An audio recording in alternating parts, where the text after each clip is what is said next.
Back with another episode of Closed. I am live in the office podcast booth with Louis Adler and Robert Rahmanian.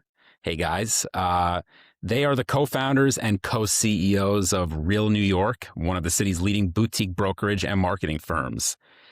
Since launching the firm in 2013, Robert and Louis have grown Real New York from a two-person startup into a 150-agent powerhouse known for its work across residential, commercial, and the fast-evolving conversion market.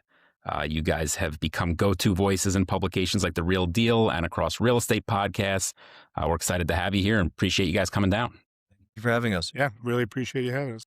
So, look, talk to us about your firm. As I said in the intro, it started, 12, 13 years ago, two-person shop. You're not that anymore. What are you now? And tell us a little bit about, the journey from then to now. Rob and I met 14 years ago. We like to say we dated pretty quickly before we got married, and it was a 13-year build of Real New York. It evolved in many different ways. We started off as a rental brokerage focused on the Lower East Side, landlord-developer relationships, leveraged that into what is now a 150-agent brokerage. We do 4,000 rental transactions, a couple $100 million worth of sales a year, 1 million square foot-ish of commercial deals a year, and we're doing a lot in the pre-dev and new development space. And how'd you guys meet? We were the only two brokers that would go to this one office in Nomad. I mean, there was 100 agents at this office, but really we were the only two that were coming in every day. And so it seemed like, all right, we're hustling for some deals. So you were in the residential brokerage space before, met each other that way. That's right. Yeah, I was 19, 20. I was working through some of the different brokerages that are no longer existing now. I was graduating from Brew College and I was just doing rentals. And that's where we met at one of these spots. One of my favorite stories is I was working, it was probably 6, 7 p.m. and Rob comes into the office in his cap and gown from graduation. I'm like, don't you have a family dinner to go to? He's like, no, I got to get back to work. So I knew pretty early on this guy's a hustler. We would work on Sundays. Like, don't you just love working on Sundays? I'm like, yeah, of course I do. But he's relentless. He's got an amazing work ethic. We've always had a very healthy partnership, and I think our landlords and developers have fed off of that and grown with us, which has really helped us organically grow Real New York. That's a big part of it. I mean, without this partnership and without, having a shoulder to cry on sometimes and laugh with and get through this crazy freaking business, it would be impossible. It's a little scary to think about doing it on your own sometimes, right? Like this. It's just a crazy business. It's war every single day. And, I am a ball of emotion. Lou brings it down sometimes, and it's definitely, balances each other out. But we won't get into it too much because this is about you guys, not me, but we have a little bit of a similar dynamic around here. I won't tell you who's who. Now I'm curious. I want to talk about, obviously, some of the projects you're excited about, some of the actual work you're doing, but I want to stick with your firm for a minute. 12, 13 years. Obviously, you guys have a thirst for it. It sounds like you're excited to go to work every day. It's hectic, it's war, but you're thirsty for it. Tell me this: over the last 12 or 13 years, what are some of the maybe unexpected challenges? Like, what are the top things that have kept you up at night? Because I know there have been a couple.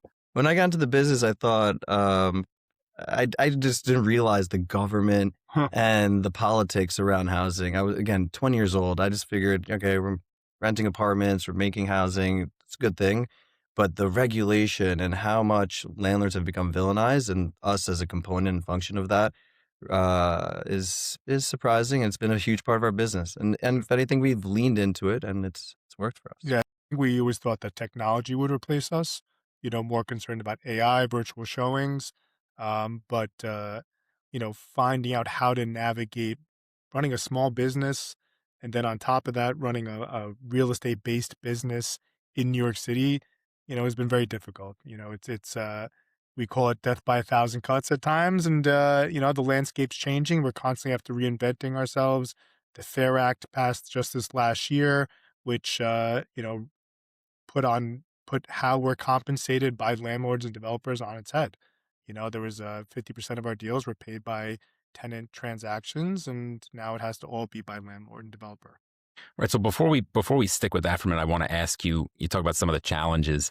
It's also, if I'm not mistaken, it's a people business. You've grown this from, I guess, just two of you guys grinding it out on Sundays to a huge team now, right? So, what do you look to? I looked at some of your other stuff online, and one of you guys in another interview talked about training and development. You have a certain platform. Like, what does that entail? How do you train the agents, and sort of what do you look at as like non-negotiable traits to work with you guys? What does a person need to have? Yeah, it's a great question. And, we're very, say, modern in how we approach the business, but at times old school. And the old school approach is really people first, making sure that you do honest, good work for the people that are in front of you. I think Lou and I have always committed to that. It's been something that we agreed on from the beginning. And that's what we tell our agents to do more than anything is make real connections. As much as the AI and all the CRMs in the world help you make your business more efficient, you still have to have that human touch. We get our agents in front of a lot of clients, a lot of renters, and we're always repeating ourselves in that doing the right job by them is going to create repeat business, referrals, and that's something that we've always committed to, for sure. Yeah, our biggest fear is working with agents that are just interested in showing the unit. If you're not developing a relationship with your client, please walk out the door. You will get replaced by AI. You will get replaced by a bot. So we're constantly focusing on our agents, building their own relationships, leveraging these relationships, because if you're starting from scratch year over year, you're going to burn out. Real New York snowballs. Every year, our gross commission goes up. Every year, we build more relationships, landlords, developers, other agents, tenants, buyers, and sellers. That's how, Rob and I always say, if we just had our cell phone, we would have a successful business. That's what we want from agents. So is 150 a good number? Are you guys looking to grow that? Are you looking to double it, triple it, or is it? It's a good number. It's a good number. But we feel very comfortable in this number, and it's more quality than quantity for us. Yeah. When we're pitching agents to join the firm, we say, we need you. We're not the Elements and Corcorans of the world where it can be a revolving door. It's expensive to hire an agent, train an agent, and want to invest in them. Rob and I want to focus on quality agents that are able to service our product and leverage their own as well. Right, you're not just looking for a warm body. It's never been our business. I think at one point, we considered, warping into something like a City Habitats. But more than anything, we realized we are a landlord developer representative brokerage, and we want to make sure that we're servicing our landlords and developers in the best ways for quality agents, not quantity. Yeah, and one thing we've seen very successful at Real New York is turning some of these senior agents, the ones that have worked really hard and have learned from us how to connect with the landlords, how to expand their business, they're powerhouses. And so the right agent, the right work ethic can go very, very far in this business with our support and platform. Well, so some of the things you just said are a good segue into let's talk about what are you guys actually working on, right? Let's talk about conversions, right? I think I hear, reading real estate publications, a lot about office to resi. Talk to me about that, and talk to me about some of the other types of conversions. If I'm not mistaken, you guys have been involved in some other types of conversions, like industrial to resi, or other uses, like not just low vacancy office towers. So, what's going on in that market? What's your involvement? What's exciting to you guys? So in the last 2 years since 467M's come out, it's been a huge topic of conversation for Lou and I, and it's happening around here in Midtown, right, where we're standing, and in Financial District. And we just came from a project we're working on at East 17th Street. That was a hospital. It's a Mount Sinai hospital. In 14 months, they turned this hospital into 88 apartments. It looks like a brand new development. And we were very integral in the marketing, but also the layouts, how to work with these deeper floor plates, how to reduce the core as best as you can and have really livable apartments with the columns where they stand, with the windows where they are, using the different window bays. It's a Tetris game with these office conversions. And we try to come in and help make them as rentable and livable as possible, because a lot of times you're working with funky layouts, funky, deeper interior bedrooms that don't get windows, that don't have natural light. So it's been a lot of fun, and it's interesting to see and imagine how these neighborhoods are going to change. When you're talking about the Pfizer conversion, 2,000 apartments on 42nd Street, we're working on a project diagonally across about 180 apartments. That's almost 5 to 10 blocks in Chelsea alone in that one block. And we're going to get a lot more foot traffic. That's going to lead to better retail, better restaurants. And we saw this a bit in the financial district in early 2000s. It wasn't very desirable. All these buildings are converting and have converted and still converting now. And it's a really nice place to live. So hospital to resi is something that I haven't. I just I know we're like, maybe we shouldn't be marketing that way, but no, that's interesting. I mean, we again just hearing the chatter. You talk. It's all about kind of underperforming office buildings and how do you kind of take the layouts and make them livable for apartments. Were there any interesting or like kind of wacky issues that came up? You know, in the hospital, like. I don't know. I know what a hospital looks like. It would be tough for me to conceive, like, how do you turn that into apartments? But funny enough, the depth of the building created some really nice apartment layouts. yeah, I bet. As opposed to the office buildings where we get those 60-foot bowling alleys, Right. You know, we're having to build a studio with 3 home offices in it. You know, these were really efficient 1s and 2s, 1-bedroom and 2-bedroom apartments. So we're excited about this product. Yeah, one thing that was unique about it is that they had this huge basement. Like, I don't know what was going on there before, but it was a huge cellar. And now it's going to be 10,000 square feet of amenities with a spa, movie theater, co-working space. Golf sim. Oh, that's our favorite. Yeah. You got to get us a pass there. Well, that's the most used amenity in any of these buildings. Right? Everyone wants a golf sim, right? We've had clients say, I will not move into that building because it does not have a golf simulator. It's wild. And here's the biggest thing. There's not enough housing in Manhattan. So these conversion projects are really making a ton of sense because you can turn them in 14 months, 16 months. And yeah. On top of that, I don't know if you're aware of the 45X program. You know, that is a program that replaced 421A. And you're actually, once you go above 99 units, you have to pay prevailing wage. So a lot of developers are incentivized to keep their buildings below 99 units. So it's really hard to pencil a 99-unit building in Manhattan proper. So a lot of the product you're going to see over the next decade, especially in Manhattan, is going to be conversions because it's the only rental product that can pencil. Everything else is going to be condo. Yeah. What other, maybe you've already mentioned, but are there other neighborhoods that you're seeing a lot of hot activity? Like I know some of the projects you guys have that your names have been associated with are in other boroughs, industrial to residential, like besides Midtown Manhattan. I think you said Chelsea. Like what else have you guys been involved in, and what kind of neighborhoods do you see like on the rise over the next couple of years? Rob loves Mr. Brooklyn. Yeah, I love the Upper East Side. I live in the Upper East Side. It's an amazing neighborhood. And I used to think that it was a value. Like there was parts of Yorkville when you kind of get into the 80s and 2nd Avenue that you felt like there was a good value, and that's all changed in the last 5 to 7 years. You have Naftali building condo buildings on 2nd Avenue. It's changed the demographic, and it's changed what people can afford there. So the Upper East Side, again, the retail 2nd Avenue corridor and the subways that open up, it's completely revitalized the neighborhood there. You have Casa Tua for, you know, those type of people on Madison. You have Pura Vida opened up on 2nd Avenue now. So the retail is activated, the young families that live there, the community, it's rich, and we love what's happening in the Upper East Side. And again, Lou's Mr. Brooklyn, so we're very excited about what's happening. All right, tell us about Brooklyn. The Williamsburg market's on fire. You know, the prices for prime Williamsburg, you know, are similar to that of downtown Manhattan now. You know, $12,000 2-bedroom, 2 baths, $8,000 1-bedroom, 1 baths in new development product.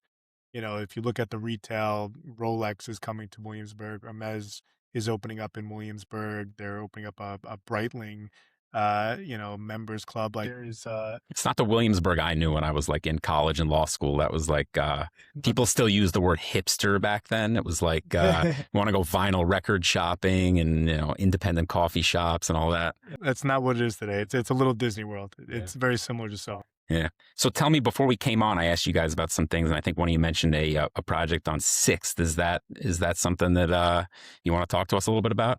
Yeah, absolutely. We're very excited. If you walk through Midtown, the corner of 37th and 6th Avenue is the southwest corner. There's an 80-story project we're working on there. It's Casoni. It's 284 apartments, 27 condos from the 56th floor and up.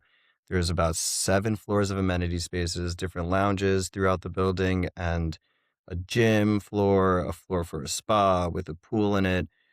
It's out of control, and it's just a project that I think is very appropriate right now for what's happening in Midtown. Again, it's becoming more livable. It's incredible design. You got to see it if you haven't. It's just champagne glass all the way up. And we couldn't be more excited to be representing the developer there. We're going to be launching in about 9 months, I'd say. And it's going to be very, very Yeah, special. what stage is that at? Like, how far from?